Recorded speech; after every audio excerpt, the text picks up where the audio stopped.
Okay. Go ahead, please. You won the White Go House ahead. and hard. Go ahead, please. Mr. President, you are meeting Prime Minister Modi of India this Yes. afternoon. What kind of trade and tariff relations you would like to have with India, and what's the vision for India and US? Yeah, India traditionally is the highest, just about the highest tariffed country. They charge more tariffs than any other country. And, I mean, we'll be talking about that. But again, whatever they charge us, we're charging them. So it works out very well.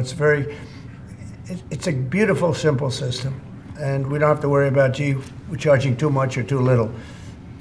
But traditionally, India is right at the top of the pack, pretty much. There are a couple of smaller countries that are actually more. But India is a they charge tremendous tariffs. I remember when Harley Davidson couldn't sell their motorbikes into India because of the fact that India, the tax was so high, the tariff was so high. And Harley was forced to build, I guess they built, I don't know, that was a while ago, but I think they built a factory in India in order to avoid paying the tariffs. And that's what people can do with us. They can build a factory here, a plant or whatever it might be here, and that includes the medical, that includes cars, that includes chips and semiconductors, that includes everything. If you build here, you have no tariffs whatsoever. And I think that's what's going to happen. I think our country is going to be flooded with jobs. What should consumers expect? Are prices going to go up short-term, Well, long-term? not necessarily. I mean, not necessarily, but I'll tell you what will go up is jobs. The jobs will go up tremendously. We're going to have great jobs for everybody. This is something that should have been done many years ago. China did it. I mean, China did it at a level that probably nobody's ever seen before. If you manufactured a car, you couldn't send it into China. The tariff was so high, so everybody went and they built in China. It was no big secret. So we're going to see, but it's going to mean tremendous amounts of jobs. And ultimately, prices will stay the same, go down. But we're going to have a very dynamic country. But if prices go up, Mr. President, because of these tariffs, who do you think voters should hold responsible? Oh, I think what's going to go up is jobs are going to go up. And prices could go up somewhat short term, but prices will also go down. And I think the farmers are going to be helped by this very much because product is being dumped into our country and our farmers are getting hurt very badly by the last administration. The last administration hated our farmers, like at a level that I've never seen before. I think our farmers are going to be helped. Jobs are going to be helped, but our farmers are going to be helped. Our manufacturers are going to be helped. And again, if somebody wants to come in, including the car companies, if they want to come in and build car plants, they'll do it without tariffs, and therefore prices won't go up. There could be some short-term disturbance, but long-term, it's gonna make our country a fortune. So Americans should prepare for some short-term pain. No, you said that. I didn't say that. You know? Well, if the prices go up. Let's see what happens. Nobody really knows what is going to happen, other than we know that jobs are going to be produced at levels that we haven't seen before. We know that we think interest rates are going to ultimately be coming down because of things that happen, and they go hand in hand with the tariffs. But we think that the prices for some things, many things, it could be all things, will go down. Ultimately, will go down. Mr. President, can you explain the timeline here, sir? There's a period of time for a review, a report, 180 days. What's the earliest date that you think tariffs will actually be implemented and executed? Well, I would say, maybe I'll ask Howard to answer that, because he's going to be the one that's implementing. What do you think? Our studies should be all complete by April 1st. So we'll hand the president the opportunity to start on April 2nd if he wants. So I think we'll be ready to go Pretty on close. April 1st, and we'll hand it to the president, and he'll make his decisions. But remember, if they drop their tariffs, prices for Americans are coming down. Our production's going up, and our costs are going down. Remember, it's a two-way street. That's why it's called reciprocal. And have you spoken to any American CEOs directly about this? Are they calling you and asking I've for spoken to exemptions, many, for example? and many love it. And they say this is going to be the thing that makes our country really prosperous again. And this is going to be what pays down to $36 trillion in debt and all the other things. And this is going to be This is an amazing day. I think this is going to be a very big day and in a very positive way for our country. Yes, please. Mr. President, you've talked about the VAT and the EU before and your concerns with how the EU treats you. Do you have a number in mind on the European Union? Do you have an idea where that number is going to land? Well, what they are now is they have a 20% VAT tax, which we're considering to be similar or the same as the tariff. Plus, they charge lots of fees, and they're doing something else. European Union's been very tough on our companies. They sued Apple, they sued Google, they sued Facebook, they sued many other companies, and they're American companies, and the kind of numbers are staggering. And the court system over there is not very good to our companies. If you know that Apple had to pay, I think, $16 billion in a penalty, a court case that was really shocking because most people thought they would have won that court case, people that watched it. So they've been very tough. Airlines have called me up and they said, could you help us with Europe because they're charging us so many different fees.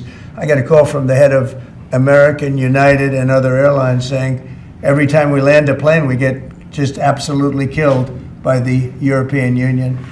And so they haven't been treated as good. We think the European Union is wonderful. We all love Europe, love the countries in Europe, but European Union has been absolutely brutal on trade. Canada's been very bad to us on trade, but now Canada's going to have to start paying up. And Canada's been tough on the military because they have a very low military cost. They think we're going to, protect them with our military, which is unfair. So Canada's going to be a very interesting situation because, we just don't need their product. And yet they survive off the fact that we do 95% of what they do. And Canada is just absolutely, I say it, and sometimes people smile and sometimes they say great idea, but Canada, their taxes would come down greatly, their security would go up greatly.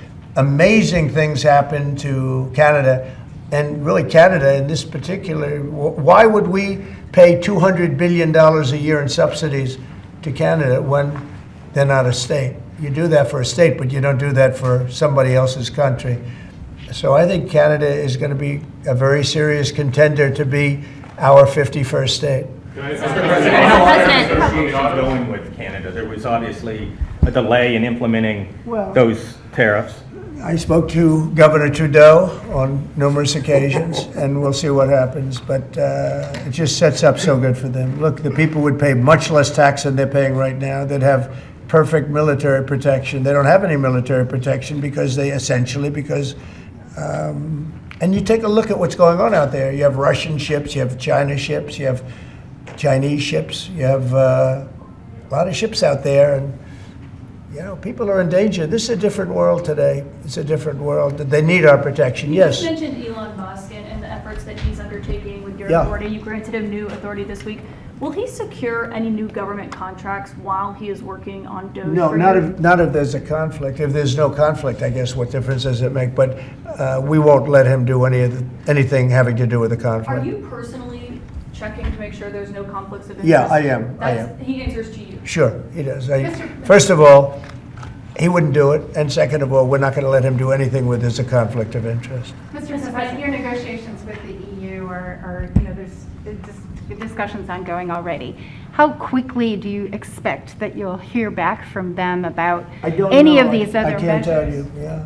The EU's been very nasty. It's just been, they haven't treated us properly. Look, we were great to them on NATO. Essentially, it's a similar group of countries. When I came in, my first term, I raised their fees. I mean, they were not paying. We were paying for, in my opinion, almost all of NATO. And now, I had the bad moment with the press where the press said, well, does this mean you won't protect them? And I said, I won't protect them if they're not paying. But because I said that, the Secretary General, as you know, said it was the greatest thing he's ever seen because the money came pouring in. But they don't treat us right on trade. They don't treat us right on the military either. I mean, if you look at Ukraine, we're in for probably $200 billion more than Europe. Why are we in for more than Europe? We're in for more than Europe. I mean, think of it, or NATO. I mean, let's call it NATO because Canada's in. By the way, Canada is just about the lowest payer also, they shouldn't be. They are just about the lowest payer in NATO, in addition to everything else. So Canada's really been taken advantage of. And if they had to pay just something modestly fair, they wouldn't be able to succeed as a country. And that's why I feel they have to become a state. Yes, ma'am. Thank you, very Mr. President. critical of- Is it your expectation that partners will offer major concessions and that you actually don't end up applying those tariffs?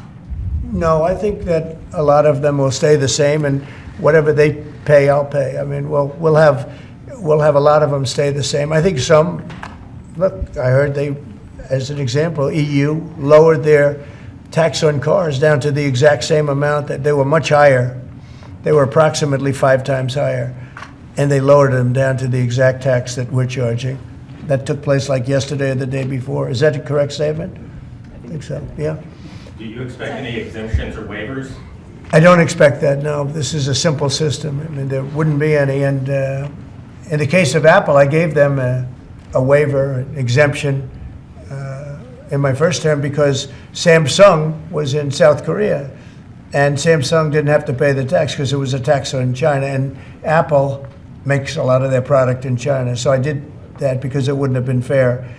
But now this applies to everybody across the board. This is a much simpler way of doing it, much better way. You had that major call yesterday with President Putin of Yeah. Russia. President Zelensky responded today basically saying any agreements they won't accept unless they're made with Ukraine. Will Ukraine have a seat at that table for those Of negotiations? course they would. I mean, they're part of it. We would have Ukraine, we'd have Russia, and we'll have other people involved too. A lot of people, a lot of forks in the, a lot of forks in this game, I'll tell you what.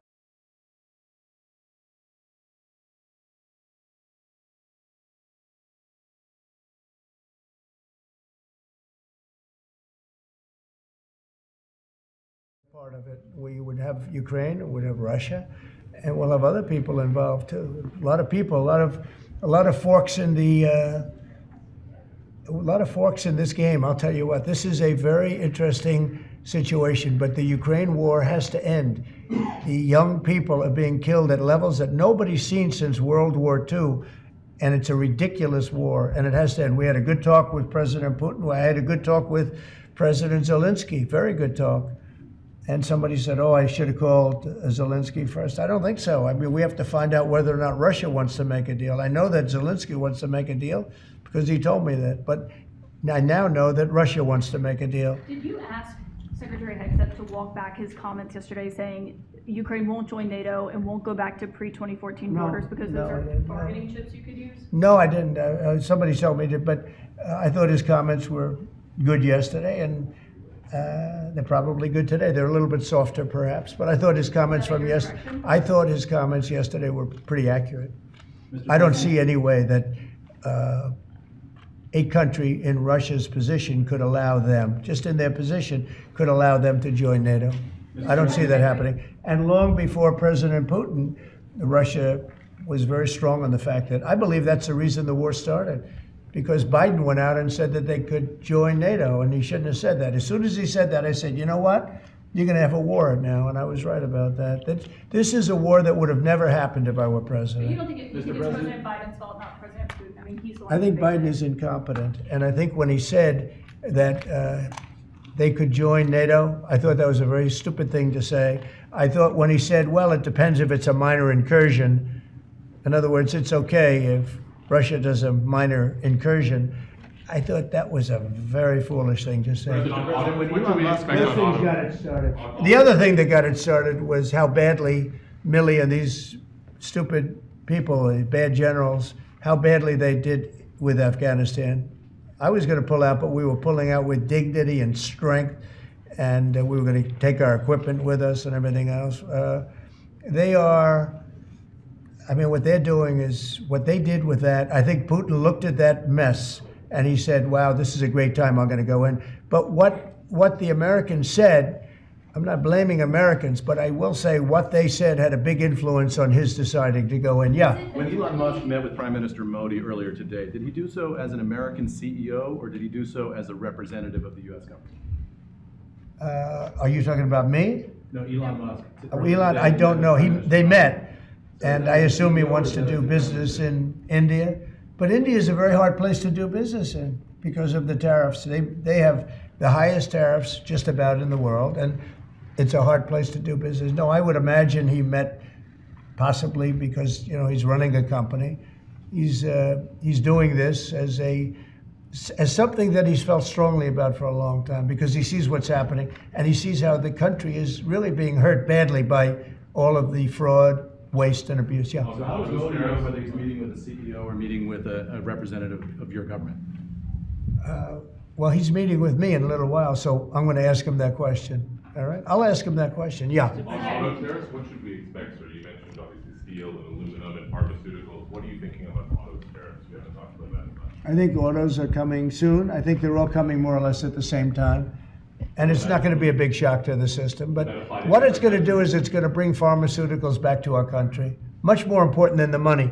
It's a lot of money, but it's going to bring pharmaceuticals back to our country. It's going to bring chips back to our country. It's going to bring automobile. We're going to do a lot more automobile manufacturing in our country.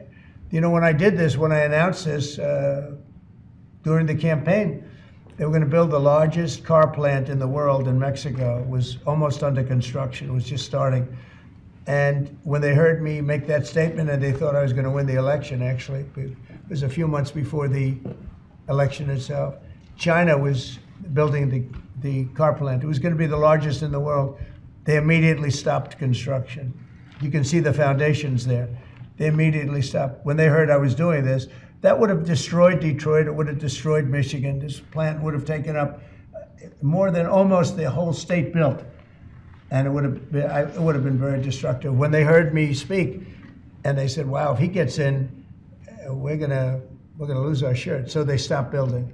That's the impact that tariffs have. Again, I say it, and I say it loudly. It's the most beautiful word, but now I say religion, love, and a couple of other things are more beautiful because I got in a lot of problem with the fake news when they said, oh, other things are more important. God is more important, but these are the words.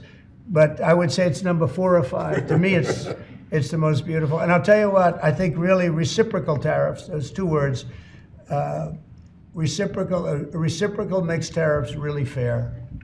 All countries, there'd be no exemptions, right? It would be all auto imports? Any exemptions now because you don't need to. With reciprocal, you don't need to. Mr. President, Gavin Clegger just arrived at the IRS. Fox Radio. Do you have a update on the TikTok negotiations? And Yeah, we have a lot of that people. Timeline's running out, isn't it? Sure, well, I have 90 days from about 2 weeks ago, right? And I'm sure it can be extended, but let's see. I don't think you'll need to. We have a lot of people interested in TikTok, and I hope to be able to make a deal. I think it would be good. People have learned it's very popular, and we'll have to probably get approval from China to do it. But we have a lot of people that are interested, and a lot of people. I think China will be interested because it's to their benefit too.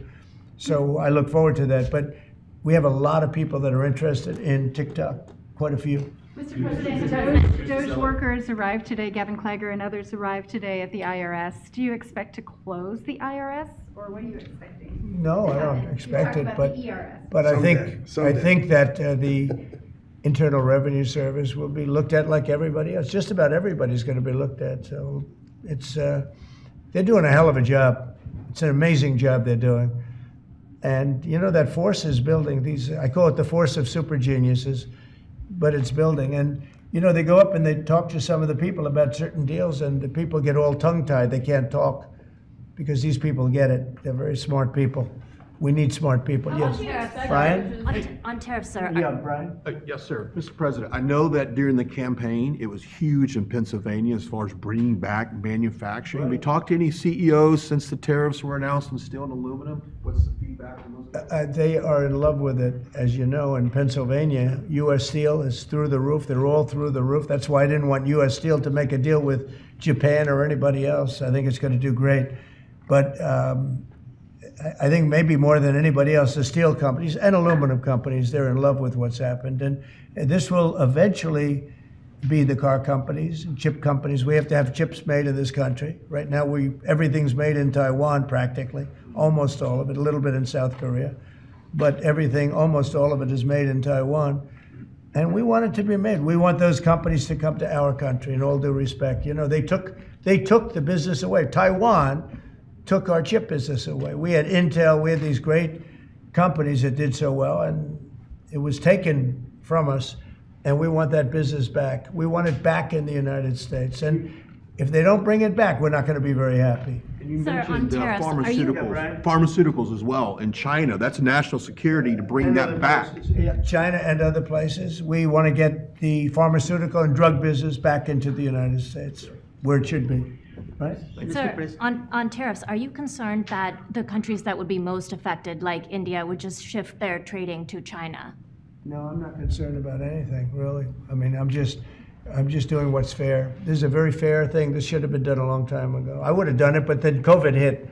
I was getting ready to do this years ago, and first time we had the most successful economy in history, and then COVID hit, and this was going to be the thing that I was most waiting to do, but it was awfully hard to do this with Italy and France and Spain, and all those people were dying, and then we put tariffs on. See, I have a big heart. Sir, on Ukraine, when Putin says that he really wants peace, do you believe him? Yeah, I do. I believe he wants peace. I believe that President Putin, when I spoke to him yesterday, I mean, I know him very well. Yeah, I think he wants peace. I think he would tell me if he didn't. I'd like to see peace. Do you trust President I Putin? believe that, I believe that he would like to see something happen. I trust him on this subject. I think he'd like to see something happen. I think it could have happened a long time ago. I think Biden, number one, it shouldn't have started, but it did. And now all those cities are knocked down, like demolition sites. All those beautiful golden towers are knocked down. There's nothing going to replace them. But much more importantly, you lost millions of people. A lot of soldiers, but you lost millions of people. When they knocked down those cities, and they're all laying down on the side, they're lying down just in ashes and all crumbled up concrete. They literally look like a world-class demolition site. And many of them, almost all of them, but many of them, and this should have been done by Biden years ago. This should have never been allowed to happen. I know he's a friend of yours. But couldn't Putin just withdraw his He's a friend of troops today? CNN. That's why nobody watches CNN anymore, because they have no credibility. Okay, who else? Yes, please. Sir, if you can find a buyer in the United States for TikTok, do you think Xi Jinping will authorize the sale of it, or will he? I'm going to make it worthwhile for China to do it. I think so. I mean, I got to know TikTok because during the election, I ended up with 36% higher than my opponent with youth. Okay, that never happened before. I beat, that's always been a Democrat thing, youth. It became a Trump thing. And I think TikTok, I think Joe Rogan was a part of it. Some of the great people that I did interviews with were a part of it. But I think that TikTok was I think it was a big part. Look, as you know, we were up by 36% with youth. The Republican was never up with youth. And I focused on TikTok, and I found it to be amazing, actually, and very fair. And I think the image of TikTok is different than it was before the election. I think people saw it, and they view it as a positive, not a negative. I think it'll be to China's advantage to have the deal be made, yeah. How much money do you think you'll raise from tariffs on an annual basis? That's the most interesting question. I think it'll be a staggering amount. It will be the external, I call it the External Revenue Service. That was a name that was devised by a few of us, but I think it's going to be a staggering amount. We've heard the number 1 trillion floated in meetings with senators. Is that a number you've thought of? I don't know, but already the Senate's saying, well, wait a minute, they're looking at some of the numbers and they're saying, whoa, look, we want to, I say America first, I say make America great again. That's what we're doing. I think it's the most important thing I've signed. I've signed some very important things. Right to try was so important. I mean, a lot of important things. Space Force, the biggest tax cuts in history. This could be one of the most important things that we've ever signed. Do you expect the Russians and President Putin to attend the summit in Saudi Arabia? Eventually, yeah. Not quite yet. It's a little early. They're having a meeting in Munich tomorrow. Russia is going to be there with our people. Ukraine is also invited, by the way. Not sure exactly who's going to be there from any country, but high-level people from Russia. from Ukraine and from the United States. Do you want to have Russia back to the G7, sir? I'd love to have them back. I think it was a mistake to throw them out. Look, it's not a question of liking Russia or not liking Russia. It was the G8, and you know, I said, what are you doing? You guys, all you talk about is Russia, and they should be sitting at the table. I think Putin would love to be back. Obama and a couple of other people made a mistake and they got Russia out. It's very possible that if that was the G8, you wouldn't have had the problem with Ukraine. And if I was president, you definitely wouldn't have had the problem with Ukraine. Russia would have never attacked Ukraine. But you ask a very good question, the G8. It used to be the G8 and then these people threw them out. And I was arguing with Trudeau and with numerous of the people. Actually, Prime Minister Abe, a great man from Japan, agreed with me 100%, and some of the others did too. But I got there, it was the G7, as you know. They had already been terminated.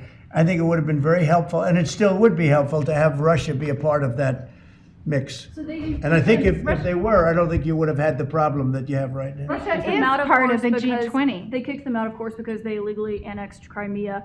I mean, how would you have responded if Russia invaded or Well, took over? they took Crimea during Obama. 2014. They took, well, now they're looking to take the whole thing. Then they took a big chunk of land and people, as you know, during Bush. And now they're trying to take the whole thing during Biden. You know, the only one that didn't give them anything is Trump. They never took anything with Trump, nothing, not 2 inches of property of land. But Crimea was Obama. And then Bush gave them a lot, if you remember. And then, in fact, it's a sort of a standard little phrase, and Biden's giving them everything because this is a war that shouldn't have been had. And the only one that didn't give them anything is Trump. It's just the way it is. What's your message from Wall Street about these tariffs? So there's been some nervousness on Wall Street about the impact. So, I mean, there hasn't been very much, and I think it's going to make the United States stronger, and in many ways it could make other countries stronger too. You know, other countries want to have a strong United States. They want to have a strong America. And I think it's going to make us very, very strong, much stronger. And we have a lot of work we're doing on the military. Our military already, I've authorized some contracts to be built that are very substantial. We're building the greatest equipment in the world. We have the greatest military equipment in the world. We're building it. At some point, when things settle down, I'm going to meet with China. And I'm going to meet with Russia in particular, those two, and I'm going to say there's no reason for us to be spending almost $1 trillion on military. There's no reason for you to be spending $400 billion. China's going to be at 400 billion. We're at $1 trillion. We're going to be at close to $1 trillion. And I'm going to say we can settle this on, we can spend this on other things. We don't have to spend this on military because, and I'm going to be meeting with China. You know, we were trying to de-escalate nuclear, and I was in a position where Russia had agreed and China had agreed we were going to start, and then we had a rigged election, so that never took place. But this one was too big to rig. We won by so much that it was too big to rig. You want to do the China meeting in the United States, or would you travel to China for that? For what? A China meeting. I tell people all the time, you know, the question is who's going to have the first meeting, where are you going to, I say this to Putin, to President Xi, I say to everybody, never bothered me, you know, I'm willing to say I'll go first. It doesn't matter. It's the end result that counts. So it doesn't make any difference. When do you want to have a conversation about global defense spending, you, China, Well, I'd Russia? like to have that, as soon as things settle down, I'm going to have that conference, primarily with China and Russia, because those are the two that really are out there. And we're going to have them spend a lot less money, and we're going to spend a lot less money. And I know they're going to do it. They agreed to it. We were talking about denuclearizing, and President Putin and I agreed that we were going to do it in a very big way.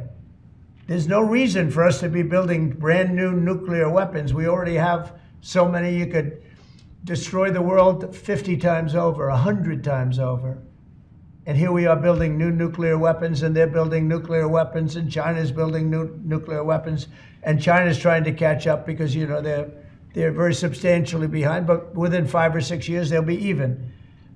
And we're all spending a lot of money that we could be spending on other things that are actually, hopefully, much more productive. Hopefully, there'll never be a time when we need those weapons. If there's ever a time when we need nuclear weapons, like the kind of weapons that we're building and that Russia has and that China has to a lesser extent, but will have, that's going to be a very sad day. That's going to be probably oblivion. Do you see that as separate conversations, or do you see one giant summit with you, Xi Jinping, and Vladimir Putin? Yeah, I could see that. Let things calm down a little bit. You know, when I left, we had no Middle East problem. We had no Russia going into Ukraine. They never would have done it. Putin never would have done it. And I came back and we got like the whole world is blowing up. So when we straighten it all out, then I want to have one of the first meetings I want to have is with President Xi of China, President Putin of Russia. And I want to say, let's cut our military budget in half. And we can do that.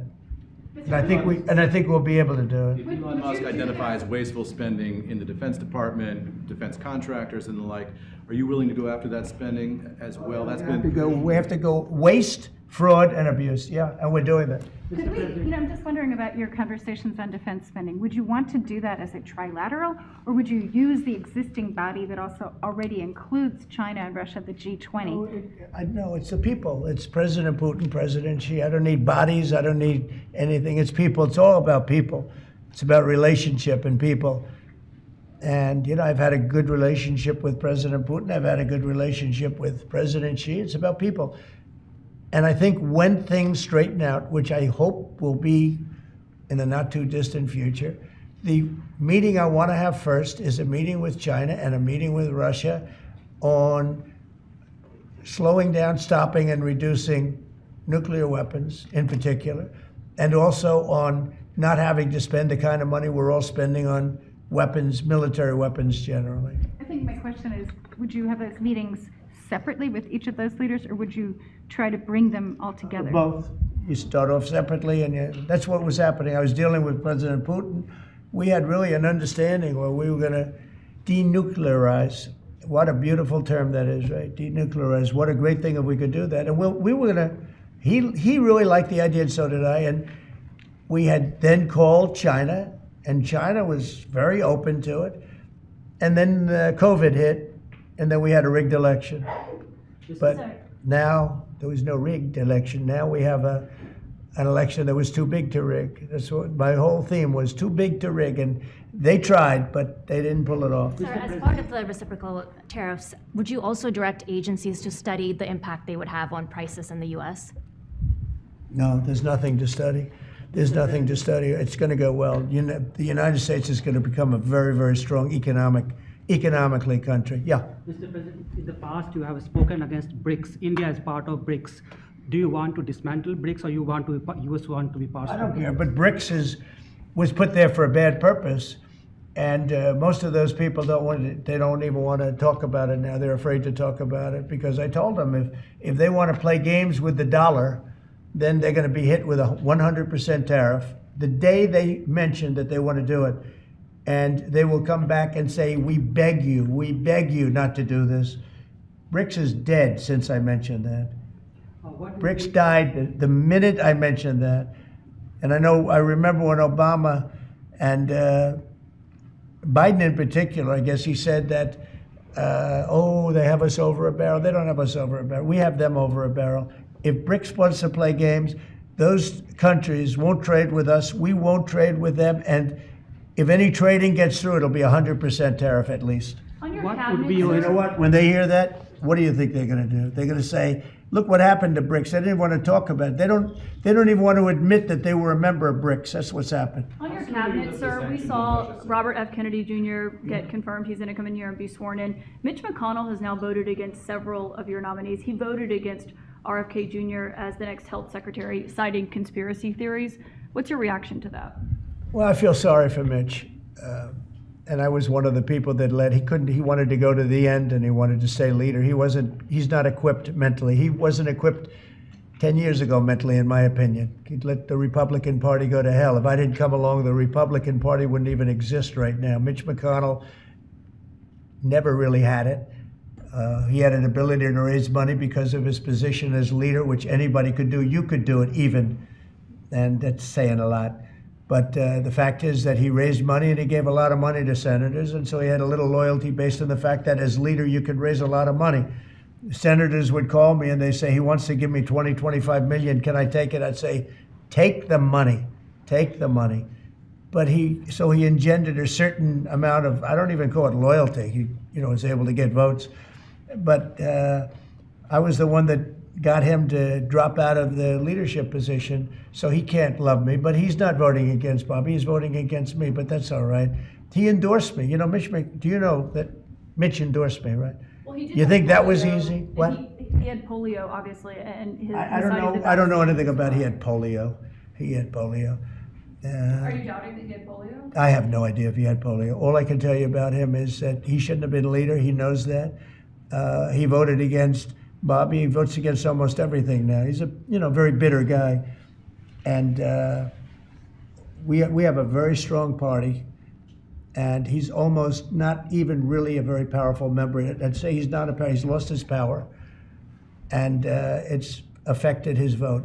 And, it's one of those things. But in the meantime, Bobby did great, got more votes than anybody thought. And I think he's going to do phenomenally, just phenomenally in that position. And everybody else likewise did well. Not only well, they got more votes than anybody thought. Tulsi, look at how she did. She did great. Marco got 99 votes. How about that? And Marco got 99 votes. And Marco, by the way, I have to tell you, Marco Rubio's done a fantastic job. He's been a great Secretary of State. They're all doing great.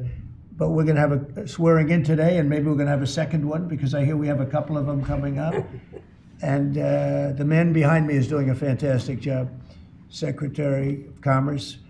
And I think you're going to see something very big come from today's signing. This is going to be a very important signing. Okay? On U.S. Steel, sir, can I ask very quickly? You said you'd meet with the head of that company and the Japanese company. U.S. Steel is going to be here, and a lot of the steel companies are coming. I think steel companies, they love what's happening to them. We saved it. If I didn't do the tariffs from my first term, you wouldn't have one steel company here. You wouldn't have one steel. There wouldn't be a steel company alive in the United States. And right now, they're going to be thriving. They're doing very well, but they're going to be thriving. They're going to be coming out. People are going to want to buy those steel companies like crazy. Are you still planning to mediate talks between Nippon Steel and U.S. Steel? Yeah, I don't know. I think U.S. Steel right now has all the power. The tariffs have given U.S. Steel a new lease on life. Okay? Thank you all very much. Thank you. Thank you. Thank you. Let's go. Let's go, guys. Thank you, Press.